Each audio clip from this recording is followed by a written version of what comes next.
To start or stop Spatial Data Service in Windows 10 Home, right-click on Start menu icon and then click or tap Computer Management. Next, click or tap Services and Applications drop-down menu. Select Services and then scroll to the screen.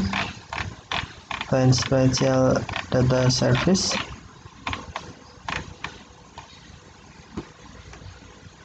And then right click on Spatial Data Service. To start, select Start, or to stop, select Stop.